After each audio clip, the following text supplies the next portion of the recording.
Hello and welcome back to the Social Matters podcast. We are three social workers talking about social matters. I was going to say hi, I'm Fran. Why am I going to say that? Why not? I wouldn't matter. It's no problem being me, is it? I'm Nadia. I'm Fran. And I'm Eugene. But why did you not choose to be me? Why did you choose to be Fran ahead of me? Favoritism. Do we really need to explain that? But before we just go down some very strange rabbit hole, we also want to introduce the beautiful Emma. Woo! Welcome to the podcast. Emma's joined us. Thank you for having me. The first ever Social Matters guest in the studio. Yeah, I was about to say, yeah. it's good that you mentioned that. Yeah. First ever guest. In the studio. Yeah. Also, I must say that Emma you're in my seat. So even now, just looking left and right doesn't really make sense. Welcome to my world. Sorry. I have to sit here week in, week out in this position like a meerkat at you two, whilst you two are chilling on your big armchairs. So I feel glad that you get to experience this It's not bad, restricted actually. view. Good neck workout. But how are you, Emma? You can good. introduce yourself as well to the Can I? viewers know. Yeah. Okay. My name's Emma Slade Edmondson, and I am, first and foremost, your sister-in-law. Oh, good. I'm so glad you said that.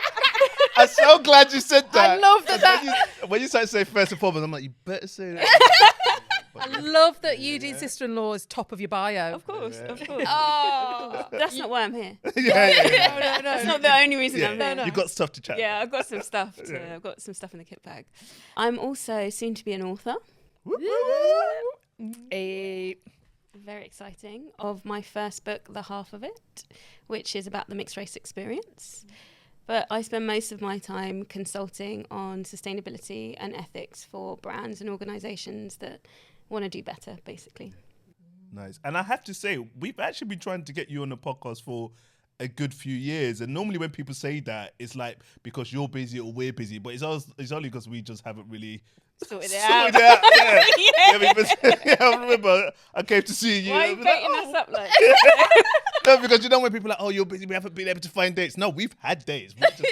We just haven't yeah. sorted it out. So I'm glad because the timing is great. This is our penultimate episode this season. So finishing with a bang with you talking about your book and the work that you do. So I feel honoured to be the first Oh. guest in the studio. Thank you. Who was the one between you that like pushed it to get it over the line? Was it just at Sunday dinner once that it was like, come on now? How The how did you get podcast or up the here? book?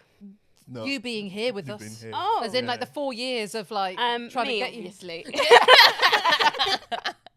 So you do. All right, I'll take that. I wouldn't say you. Yeah. You're the one who pushed it as well. I'm just like la la la. It's good timing. Yeah. Yeah. I'm actually really happy that we didn't make it happen until now because I think it just makes so much sense to do this Yeah. in the context of the book and Yeah. Definitely. I always say everything for a reason. So absolutely, yeah, perfect timing. So, Emma, I don't know whether we've told you this or not, but we're going to be inviting you to do a little bit of a check-in type activity where we get to know a little bit about you in a bit of a fun way, really. So what I'm going to do is I'm going to read out a list of options. So it's going to be this thing or that. And we're going to ask you to choose which one. Is it quickfire? It is is quick fire. quickfire. No thinking. You have to This go is the with most what. nerve-wracking bit. Naz was like, I don't think we've told you this. And we were like, no, we haven't. I think I mentioned that there's You going to be a did. check-in, but I didn't say what it was because yeah. I like the element of surprise. Okay. Okay, you like it. I know Emma's like, okay, thanks. Okay, great. Okay, so take a deep breath. And This just to is it. say, you can't pass. Brilliant. Yeah. Okay. So you have to state one. Okay, so first one. Cats or dogs? Dogs. Beach holiday or adventure holiday? Beach. Tea or coffee? Coffee. Chocolate or Haribo's? Chocolate. Oh, Marvel or DC? Marvel. Wah! You're so good. Home cooked or takeaway? Home cooked. Night out at the bar or bottle of wine at home? Bottle of wine at home. Oh, Snickers or Mars? Mars. You don't even need to think about any of this. It's just about this or that. You're like, There's more. no contest. You're like next. Wow. But can we just pause on Mars? Yeah, okay. that's fine. What? No. Hold on. Nuts in chocolate is wrong. What? Whoa. Yeah, it's wrong. It's wrong. We'll come Wow. back to I this. don't even know if I can edit that out.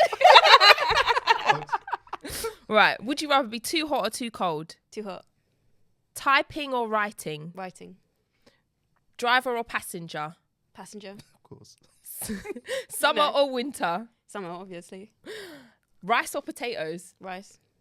Book or audio? It has to be jollof rice though. Oh. Yeah! That's my sister.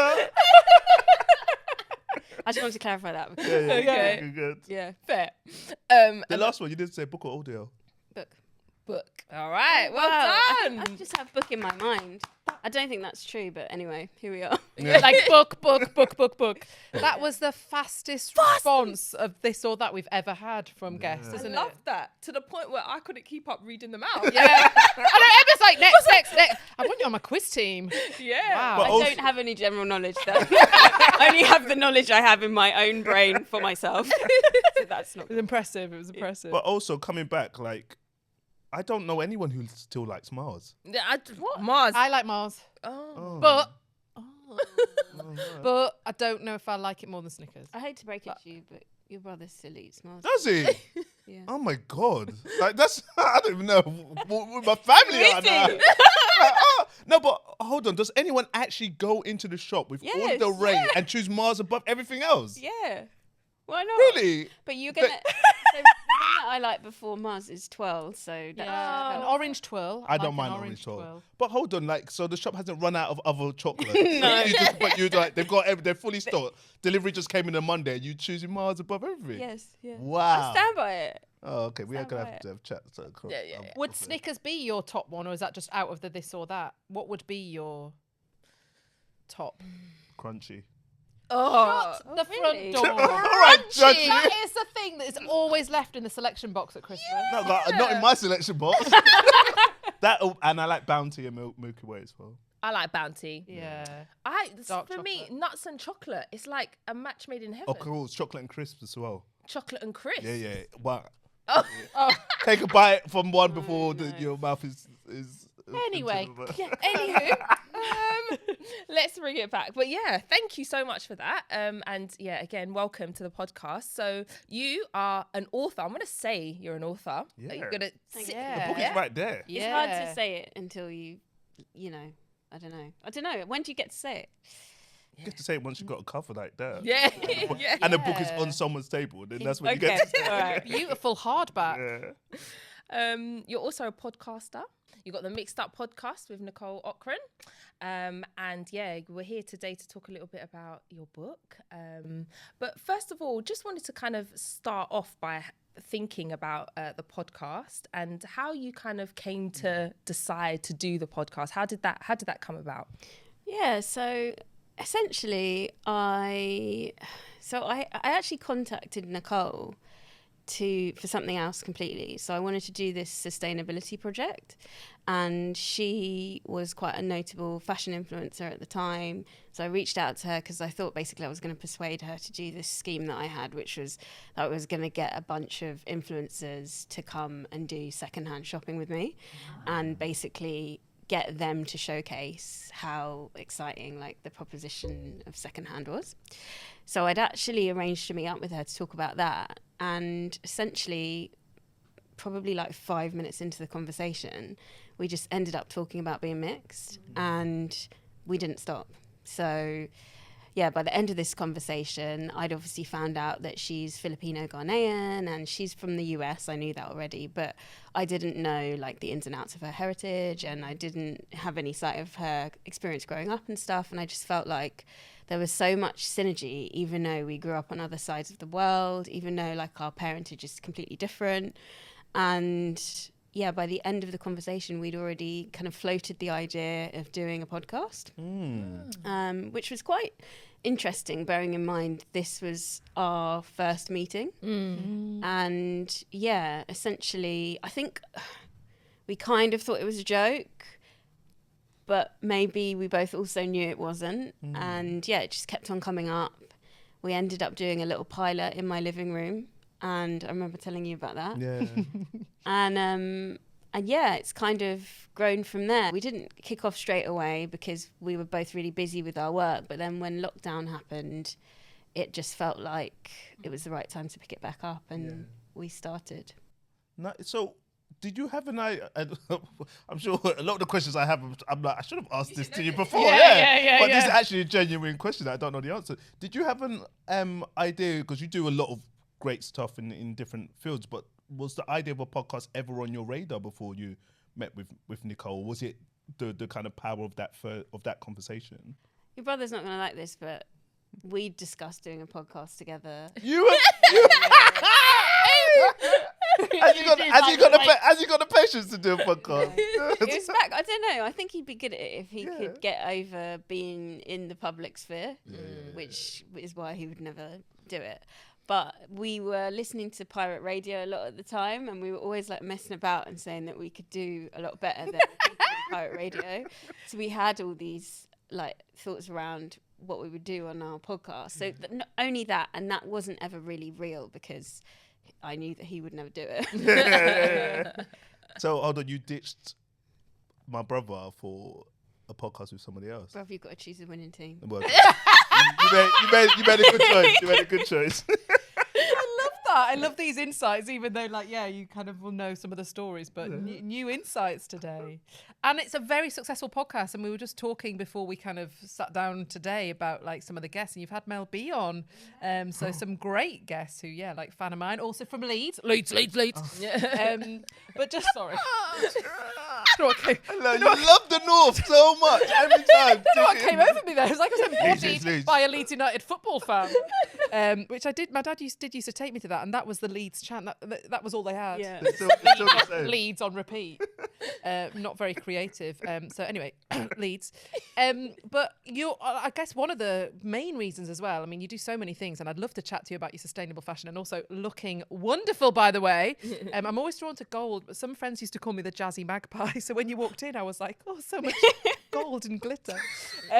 But your book, so the half of it, we have it here, out July the 4th. Yeah. Very, very exciting. So I suppose similar to the podcast, so that's written by you and Nicole. So what's the kind of step? So we've heard your kind of podcast move, but then how did you move on to you two writing that book?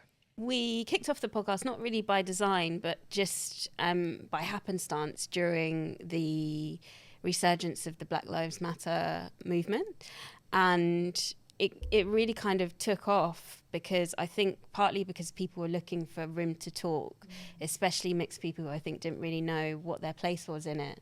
And there was a lot of rhetoric online pushing back against mixed people talking about the Black experience or getting behind the movement. And I think that, people were really looking for that safe space to kind of have that dialogue and, talk about their own fears and their feelings, etc.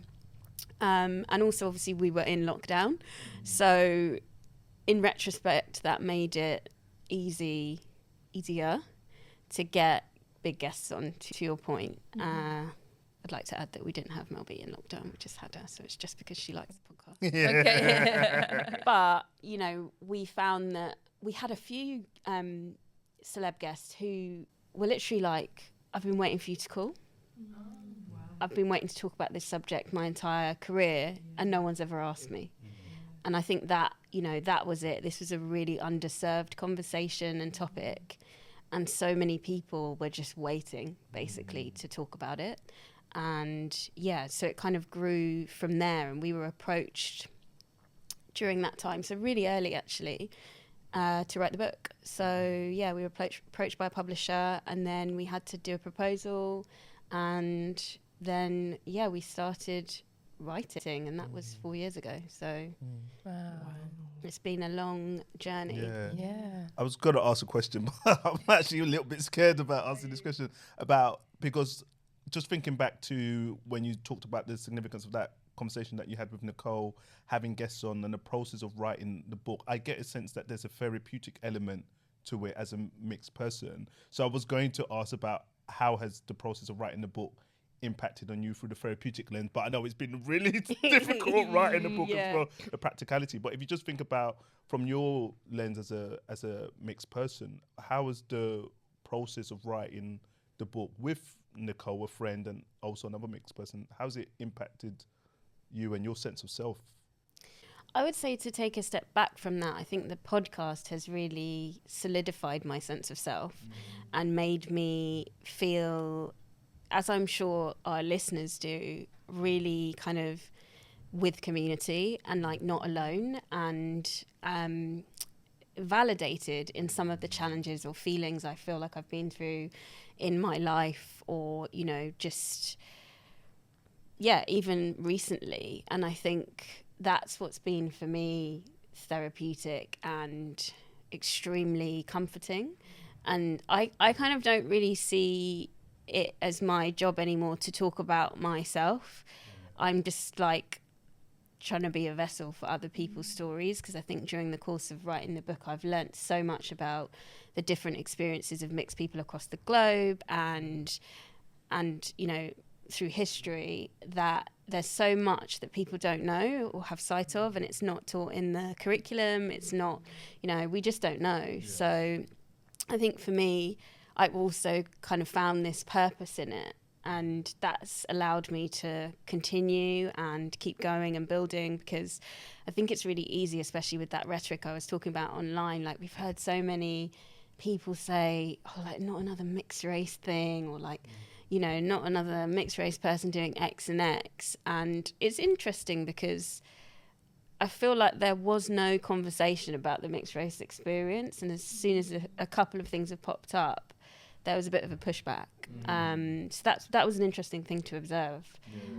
But for me, because it's not about me really, I feel fine to just carry on pushing. I was going to say, you asked that question. Was the question exactly what I was thinking? Like, what's the process like? What's it been like? So yeah, you Synergy, social matters, yeah. But it was kind of making me think about, just when I'm listening to you speak, around the significance of like enlightenment and opening people's eyes to kind of new ways of thinking about the mixed race experience. And I would kind of class myself as a person who has a level of knowledge, but I felt that when reading your book, and there's so many elements of your book that was kind of enlightening to me and kind of channeling some of the things that I thought I knew, and we've spoken about that. But we wanted to kind of, because you're on the Social Matters podcast, we're social workers, so to take a little bit of a gear shift and maybe ask you questions that other people won't be asking you. So there's so much to discuss in your book, but we'll definitely encourage listeners to go and buy it and read it. But we were particularly drawn to a lot of the historical context and the painting of mixed children as undesirable historically, and that really connects with us as social workers and the adoption process historically and now. But could you tell us a bit about your learning from this and any reflections that you had from that? Yeah, I think it was a really interesting, to your question, process, because in writing the book, there'd be things that you'd find and you'd think they'd be independent things. You're like, okay, so we're going to write about adoption, because it seems like there's this reoccurring theme of mixed people who have been in care or who have been in the adoption system, and obviously they wanted to tell us their stories because there was quite a lot of trauma to share, and you know, they wanted to find also kinship and other people who could understand. So there was that theme, and then there'd be these other themes popping up which were all around like anti-miscegenation, and you know, because we decided that we were going to have a chapter on interracial dating and marriage. Can I just ask, Yeah. miscegenation, could you say a little bit about what that means? Yeah, so it's about laws that basically prevent racial mixing. Or word mixing. Mixing. We hate racial mixing. Stop doing it, Don't go everyone. mitching. No mixing. It's good to have lightness, because some of this is quite heavy, to be honest. But yeah, so it's laws against racial mixing in order to prevent, basically, well, in order to uphold white supremacy and in order to uphold whiteness. And essentially, like I said, originally we were like, okay, well, we're going to have a chapter on adoption and care because that's a big theme. We'll have a chapter on interracial dating. And then it began to become clear, like, these things were connected because all of these policies were obviously created in order to, well, so basically mixed children were demonized because they literally represented this racial mixing that politicians, governments didn't want. Fear as well, like feared probably, Fear of this racial mixing and of, basically bloodlines being, as they would see it, tainted. And so there's been this huge campaign over history to paint mixed race children as like scourge of the earth, as monstrous, as completely undesirable. And that is why we have such a theme of mixed kids in care, being put up for adoption. And of course, with that over history, there's been these horrific stories all over the globe. So in Ireland, you have all of these white mothers being forced or compelled to give up their mixed babies because they'd be outcast from their families, from society, and put into these institutions which they called mother and baby homes. But having spoken to somebody who actually was brought up in one of those places, she sort of said to us on the podcast, never call them homes. They were institutions. They were Mary Magdalene home, like institutions, places where, essentially the women were treated like indentured slaves, and the babies were just essentially ignored, and in some cases like expected to die or left, to in some horrendous conditions and situations, and never expected to be adopted. And of course those mothers who were unmarried and then committed what was seen as the cardinal sin on top of actually, of having a child with a black man, were basically condemned and painted as prostitutes and, all of the things, all of the awful things. And this meant that, it was just continuing on this like political campaign of church and state to prevent that racial mixing and paint those women and those children in a certain light. And so that's in Ireland. And then if you just pop over to the Congo, when it was a Belgian colony, you had many children being abducted from their black mothers and again put into this kind of church system to be brought up, or to be sent out for adoption elsewhere and just kind of ripped from their mothers because they were seen as illegal at the time, because you weren't allowed to have children with a person from another race. And so there's lots of these stories. There's the stolen generation Aborigine children who were basically taken in order to, as they called it, to breed the Aborigine out of them, and because they wanted to basically make them white and send them to like white homes to be maids, and then eventually with the idea that there would be no Aborigine left. So there's a horrific history globally of this kind of political tyranny. So just as you were speaking, I was thinking about kind of what is the kind of afterlife or legacy of those laws and those rules and discrimination and racism, really thinking about kind of maybe that we've come across in our social work, as well as your thoughts on it, Emma. I feel that it's hard to pinpoint, and one of the things that I think was really enlightening and helpful from reading your book was a recognition that my understanding of the mixed race experience from not being a mixed person is different from somebody who lives that experience. So I think from my perspective in social work, I still feel that there's a little bit of that legacy and afterlife in how with the adoption process and with the way that social workers make decisions around matching, and whether it's to a great extent or small extent, I feel that a lot of these significant historical incidents impact on how decisions are made, how policies are written in the UK, but I think more so, and I know a little bit about Aborigines in Australia, for example, but I feel even if we don't know it completely, I think the legacy of that and the afterlife of that still lives in the way we do social work now, and we think about adoption, we think about kinship and matching. No, that's what I would say. I was thinking about the kind of impact of intergenerational trauma about those events, but also shame, and thinking about someone I know who was mixed race, adopted into a white family in the 70s, and similar context, as in white mother, shamed, kind of outcast by her family to kind of force the adoption, but never wanted to, and then just the impact of that on, you know, friends' lived experience, also her mum and subsequent kind of family. So I think that's something just from personal experience of those decisions, and then shame, and how shame is just kind of, you know, pervasive and has kind of run through the family for different generations as well. I think there's so much in that, because, so for example, you know, somebody we spoke to on our podcast, Rosemary Addison, and she's also quoted in the book, she set up the am I going to get the name wrong? The Association of the Mixed Race Irish. And she set that up because the other thing is that all these records were hidden from the children.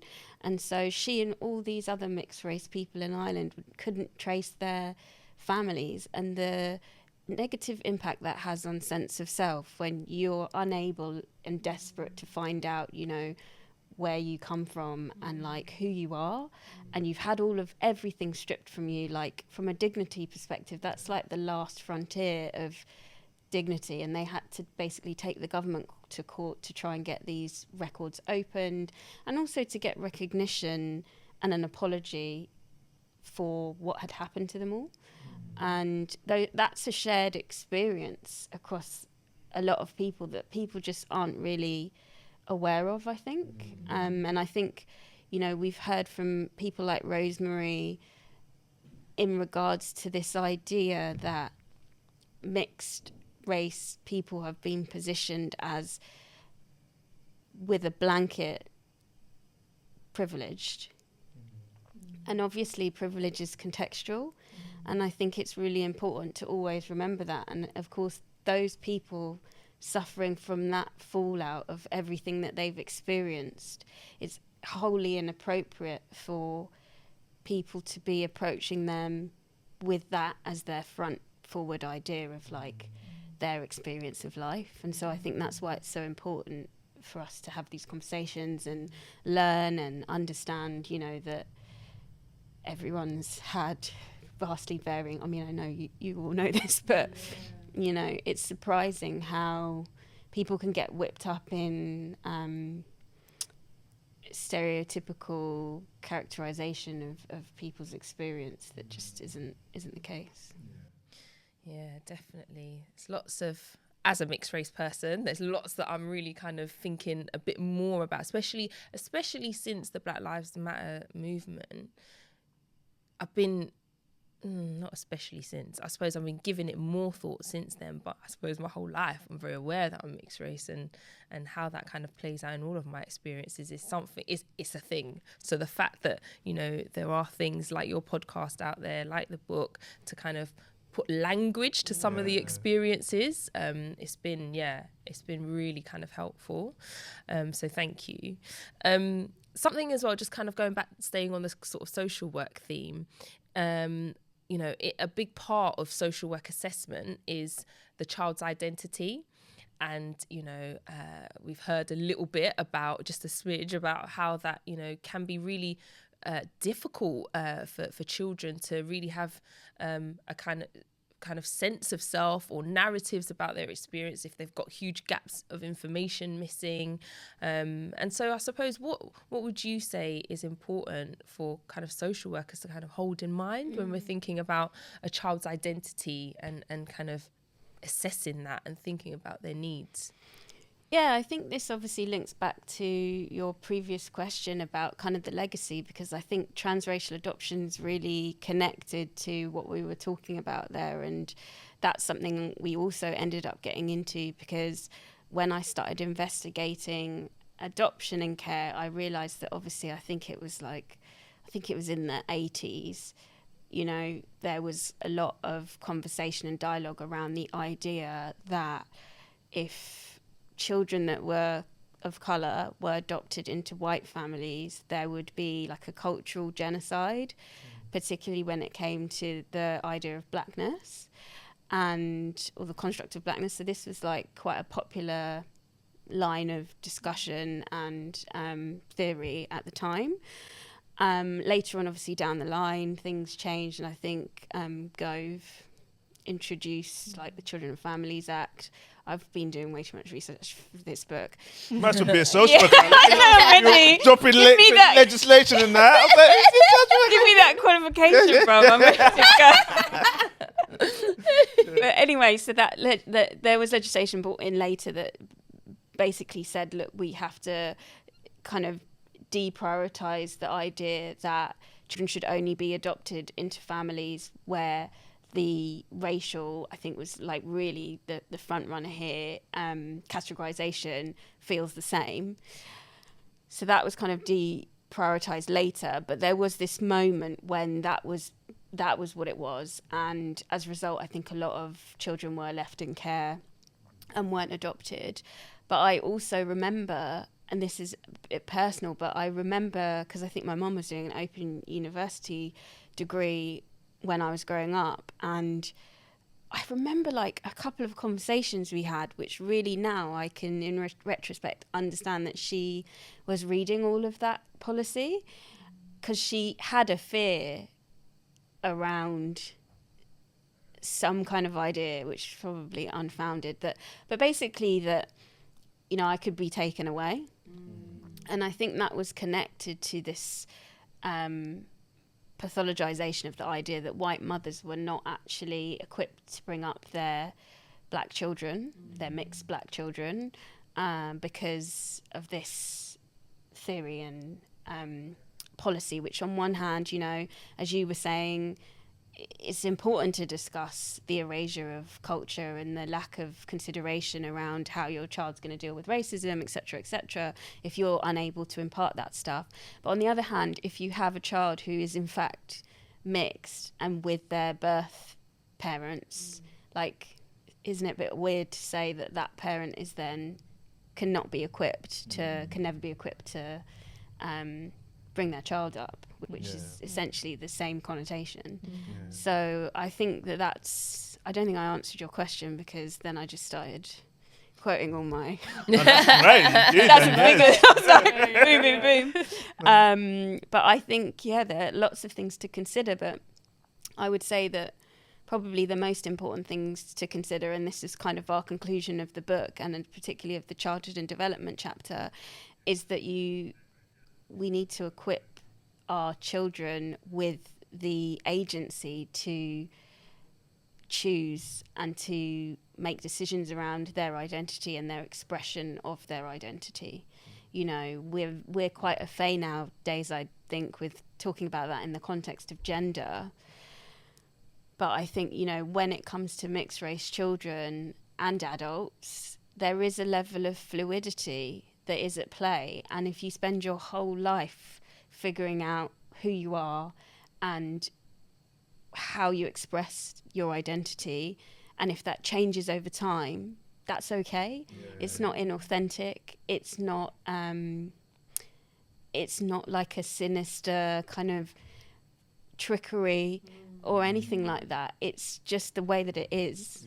And I think, you know, social workers, parents need to get really comfortable with that and help children in that expression, but not in a way that is like telling them what they are, because that's the biggest thing that we found, is that everyone, even like adults, are traumatized by just constantly being told who they are.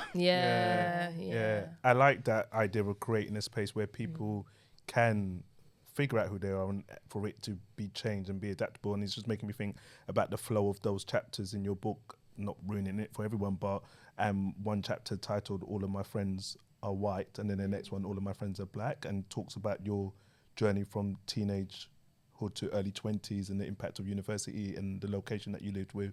And that idea, I would imagine, of how your sense of self would have been impacted by your context as well. Yeah, and I chose that for myself. Yeah. You know, I don't know if I'm only now ready to admit that, but I chose to go to a university where I would be surrounded by black people.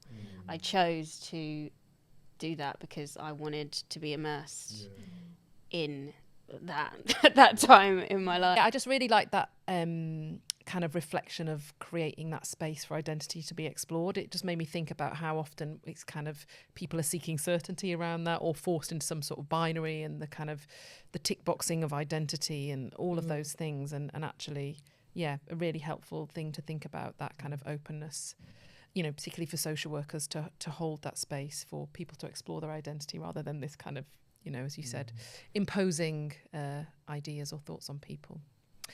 So I can't believe it. We've come to the kind of final question. Why are you laughing? You do it a lot, actually, on the podcast. You're like, I can't believe it. Why can't you believe it? Every podcast is coming to an end. Because it's quick. The speed is quick. You know. It was quick. It was I quick. feel like we've been talking for 5 minutes.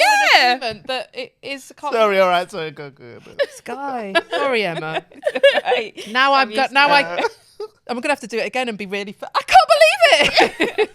Sorry. So we are coming to the end and our final question, and it's been an absolute pleasure. And there's so much like things that are kind of whirring around my head to kind of carry on the conversation.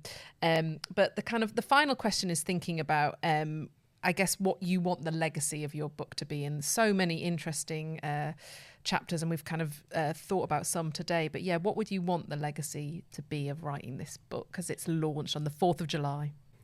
That's a really tough question to answer.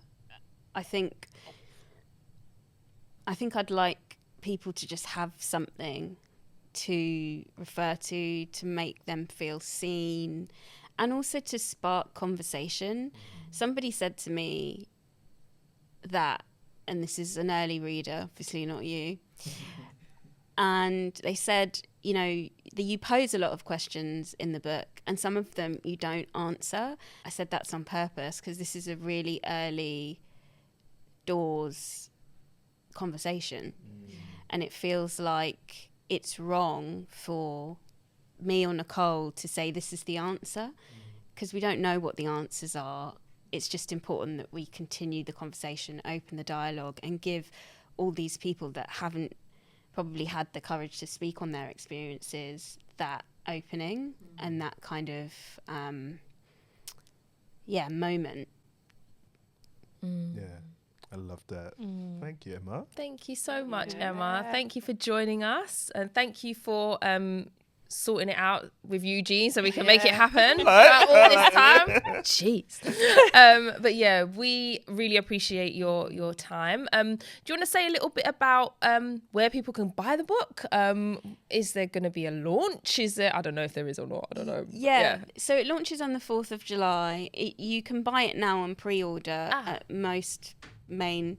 People say this in like such a succinct way, at all main bookshops, like, at all major book outlets, whatever. Is it on Audible?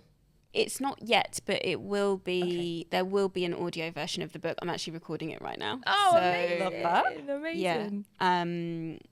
But yeah, you should be able to get it wherever you buy your books. Great. Lovely. And also, if people wanted to find out more about you in general, do you want to put your socials in there and websites and stuff like that? Sure, you can find me at Emma Slade Edmondson. And my website is just emmasladeedmondson.com. So you can find me there too. Love that. Lovely. Thank you, Emma. Thank you so much. Thank you. So we've been 3 social workers talking about the mixed experience with Emma Slade Edmondson. Thank you so much. You can find us on social media at Matters Podcast on Instagram, the Social Matters Podcast on Facebook, and the Social Matters Podcast on YouTube, where you can share with your friends, share this conversation around, and then come back and join us for the next conversation. Thank you. Bye-bye. Bye. Bye.